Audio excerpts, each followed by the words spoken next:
28, 29, 30। হ্যাঁ হ্যাঁ হ্যাঁ, আরো আরো, তাড়াতাড়ি তাড়াতাড়ি। বুক ডাউনের পর আবার ডাম্বেল উঠাই তুই। হালাই আমগো এই গরমের ভিতরে জিম করাইতাছে, পুষ্টিকর খাবার দেওয়ার নাম নাই, প্রোটিন পাউডার খাওয়াইয়া খাওয়াইয়া কি কষ্টটাই না করাইতাছে। এই কি বিড়বিড় করো, ভালো করে বুক ডাউন দাও। কুরবানির ঈদ আইসা গেছে, এখনো শরীরে গোস্তর খবর নাই। এই বডি নিয়ে হাটে গেলে কাস্টমাররা দাম কইব। দাও দাও দাও, বুক ডাউন দাও। ওই গোস্ত পাইবা কই? হারা বছর খাওয়াইছো তো খালি শুকনা খের, খের খাইয়া পাইছা সেটাই তো বেশি।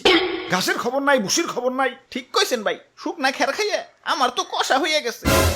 আমারে কি তোমরা বলদ খামারি পাইছো যে সারা বছর ঘাস ভুসি খাওয়ায় খাওয়ায় নিজের পকেট ফাঁকা করবো, আবার বিক্রি করবার যেও কুইতা কুইতা লাভ করবো? আমি না মানব সেবা না গরু সেবা করতে আহি নাই, লাভ করতে আইছি। না বেশি সময় নাই, এই যে নাও সারা বছর ঘাস ভুসির পাওয়ার, একবারে নাও। চিরে মশাই কামড় দিছে রে, বড় মশা। ভাই এটা মশা না, এটা হলো গরু মোটা বানানোর ইনজেকশন।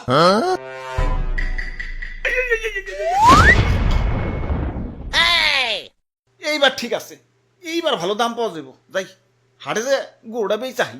ওরে ভুয়াপুরে, ইয়া সাতা কই দছ, ইয়া মেম্বার আমি না তুমি? সরি মেম্বার সাহেব।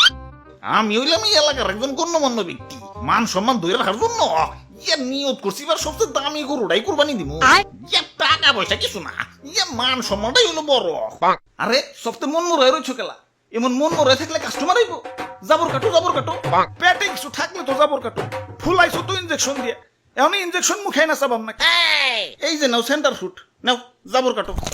ওরে বাপুরে, ইয়া গরু তো ভালোই মোটা তাজা হইছে। ইনজেকশন দিছো নাকি? আরে কি যে কোন, গরু তো আমার ফলমূল ছাড়া কিছু খাই না। এই তো একটু আগেও 10 কেজি আপেল সাবার করে দিল, দেখেন না পেটটা কেমন ফুলে রয়েছে। হালার খামারি, ইনজেকশন দিয়ে ফুলিয়ে এখন কইতেছো 10 কেজি আপেল খেয়ে পেট ফুলাইছে। কি বিশ্বাস হইতেছে না? দেখেন গরুর মুখ দিয়ে এখনো ফল ফ্রুটের গন্ধ পাইবেন। ওরে শয়তান, তাহলে সেন্টার ফুডের লেগে দিছো। যা সেন্টার ফুডই খাম না। থু। তা গরুর দাদা দাম কত? বেশি না, মাত্র 10 লাখ। বাপরে, এত দাম? গরুর দামই তো চাইলাম না, সারা বছর গরুর যে আপেল কমলা খাওয়াইছি ওটির দাম চাইলাম মাত্র। এখন দাম বেশি হইলে ওইটা নেন। না না, আমি হইলাম মেম্বার সাহেব, এই এলাকায় আমার একটা ওয়েট আছে। এই সুখ না গরু নিলে এলাকায় আমার মান সম্মান থাকবো, আমার ওইটাই লাগবো। এই যে নাও টাকা দেও, গরু আমাকে দিয়া দেও। এই ভাই দেন, হাসিলের টাকাটা দেন। ওরে বাপুরে, ইয়া গরু কিনা পকেট ফাঁকা হয়ে গেছে, পকেটে আর কোনো ক্যাশ কুশ নাই। ক্যাশ না থাকলে বিকাশে দেন। আরে ইয়া বিকাশেও তো টাকা নাই, কার্ডে আছে, কার্ড নিবে। ধরুন আমার কি এটিএম বুথ পাইছেন নাকি? ইয়া পাইলে আর দিমু কেমনে? ইয়া ভাই হাসিলের টেয়াটা মনে হয় পাইসা গেল। আরে মেম্বার সাহেব, কার্ড থেকেও তো বিকাশে টাকা ঢুকান যায়। প্রথমে বিকাশ অ্যাপে লগ ইন করে অ্যাড মানিতে যান, কার্ড টু বিকাশ সিলেক্ট করে ভিসাতে ট্যাপ করেন। যেহেতু আপনার ভিসা কার্ড, আপনার বিকাশ অ্যাকাউন্ট সিলেক্ট করে টাকার পরিমাণ দেন। তারপর আপনার কার্ড স্ক্যান করে তথ্য আপডেট করে ফোনে আসা ওটিপি সাবমিট করেন। ব্যাস, অ্যাড মানি হয়ে গেল। আর হ্যাঁ, পরবর্তী লেনদেনের জন্য আপনার কার্ড অটো সেভও হয়ে গেল। হ্যাঁ পাইছি, যাই গে, ভালো থাকেন, ঈদ মোবারক। মেম্বার সাহেব, গরু ডাকি না জিতছি। একে তো খামারির যন্ত্রণায় বাঁচি না, তার উপর কাস্টমার খালি পাছায় থাবুর মারে, পাছাটা আমার লাল হয়ে গেল। খালি একবার দূরে থেকে মুক্ত হই, সবটির খবর আছে আজকে।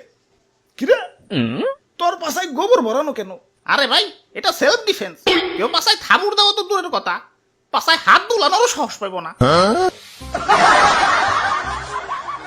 এই নেও নাও, তোমাকে গরু নিয়ে বাড়ি যাও, শক্ত করে ধরো, গরু কিন্তু হেভি ডেঞ্জারাস। ওরে বাপুরে, ইয়া সাতা কই দছ, ইয়া মেম্বার আমি না তুমি? সরি মেম্বার সাহেব। কাম সারছে, গরু তো মুক্ত হয়ে গেছে।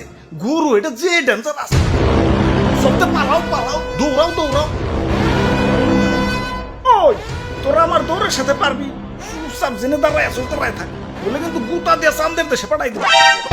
মেম্বার সাহেব নড়াচড়া করেন না, গরু কিন্তু খেপে গেছে। অনেকক্ষণ ধরে তোকে অত্যাচার সহ্য করতেছি। ওই তোরা গরু কিনতে আসছিস, গরু কিনবি, পাছায় থাবুর দেওয়ার কি আছে? আরে স্যার, পাছায় থাবুর না দিলে গরুর ভালো মন্দ বোঝা যায় নাকি? তোমরা যে কি পরিমাণ ভালো মন্দ বুঝো সেটা তো দেখলামই। ইনজেকশন দিয়ে গরু ফলাইছে আর তোমরা ধরতেই পারলা না। আরে তুমি না কইলা ফল ফ্রুট খাওয়া ফলাইছো? মিছা কথা কয়, বিশ্বাস না হলে দেখে মুখে এখনো ফল ফ্রুটের গন্ধ আছে। অনেকক্ষণ ধরে তোকে অত্যাচার সহ্য করতেছি। আরে আমি গরু, আমারে মুসলমানরা কুরবানি দিব, আমার আত্মা ধন্য হয়ে যাইব। আর তোমরা বদমাশ খামারিরে আমাকে শরীরে বিষ ঢুকাই আমাকে শরীরের 12টা বাজিয়ে দাও।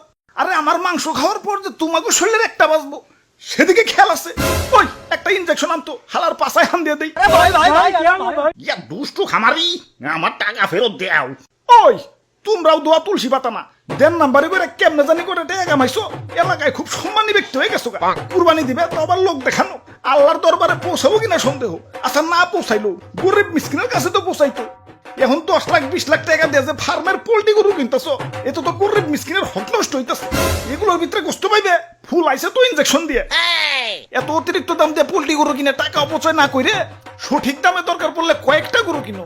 এখন লোক দেখাও যাই করো, কমসে কম গরিব মিসকিনরা তো পেট ভরে ঈদের আনন্দ করতে পারবো। জি স্যার, ঠিক কইছেন স্যার। ওই কানে ধর, সবটিতে কানে ধর। স্যার আমিও, আমার তো কোনো দোষ নাই। পাছায় থাপুর দেওয়ার কথা ভুলে গেছো। কানে ধর, উঠবোস কর সবাই।